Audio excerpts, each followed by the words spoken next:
Hi, it's Sophia, the Cycle Breaking Mom.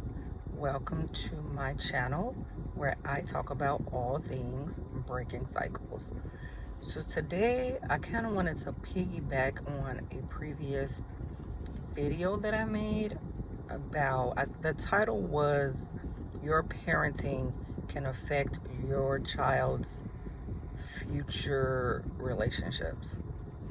So I kind of want to talk about that a little bit more, and I want to give an example of how that plays out from my own life.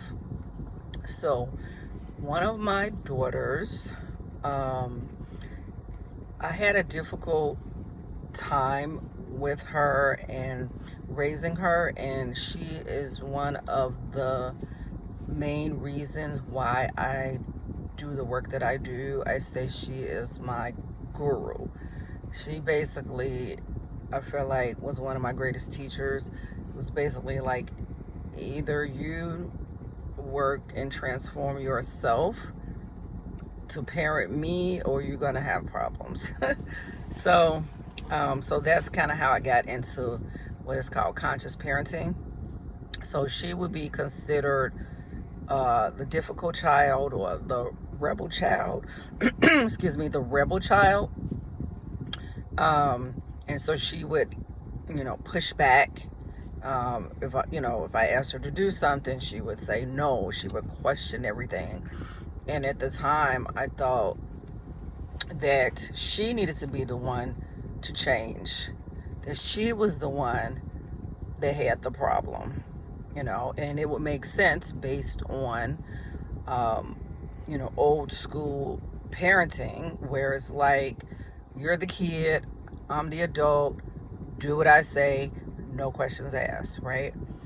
So what I realized is there are consequences to having those ideals.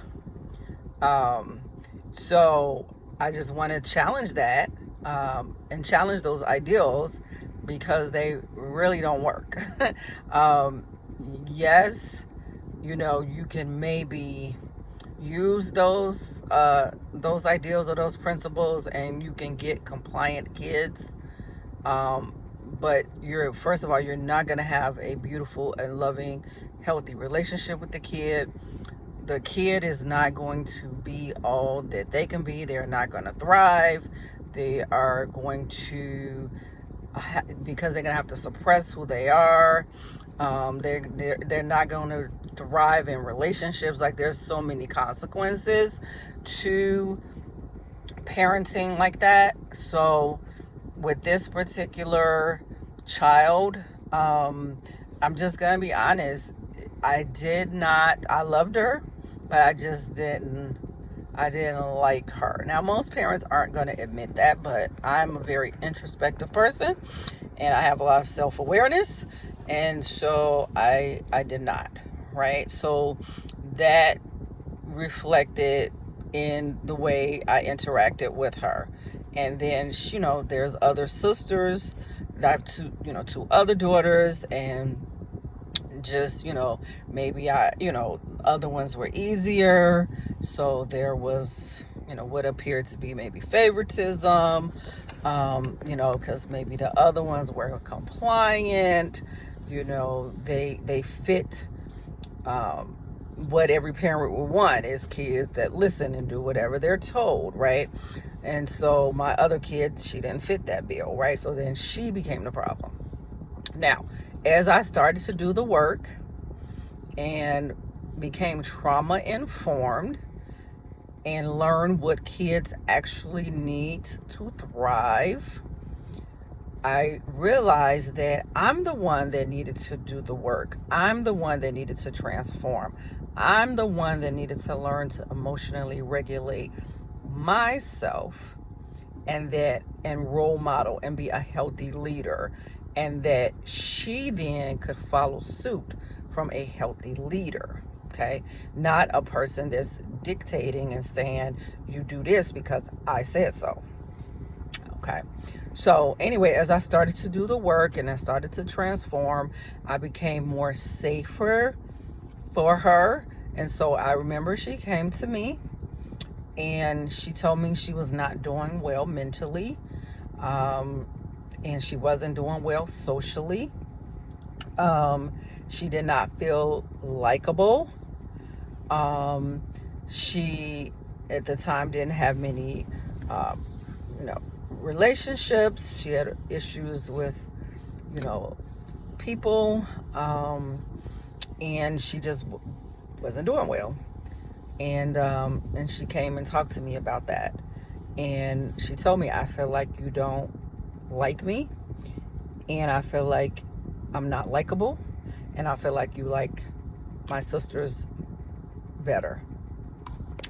She wasn't lying. That is the truth. Like I said, most parents won't admit that, but that is the truth. And so she said that she didn't feel liked by anyone. She was like no one's favorite, and that really like broke my heart. And that really, even though there was the truth to it, that really broke my heart, because what happens is, like, trying so hard to be like the parent that's like, I'm the parent, you do what I say, you need to change. One doesn't understand what they're doing to their kids' self-esteem and self-worth. Like, there's nothing good that could come out of that, all right? Just to have like obedient and compliant kids, right? And there actually is some upsides to rebel kids. Like, she's not a people pleaser. She knows how to speak up for herself, advocate for herself. So it's not all bad. You don't want to squash all of that, right? So anyway, it broke my heart, and I really, really dived in deeper to doing this work. And this was like around 6 years ago or so. And so right now, from all the work that I've done, me learning how to emotionally regulate myself, my emotions, me to become a conscious parent, has paid off immensely. And now we have a good relationship. She has so much admiration for me. She like loves herself. She feels very likable, and things have really shifted. So I'm gonna stop here. I'm gonna do like a part 2, because there's so much more to this story, but I just wanted to stop here and in here.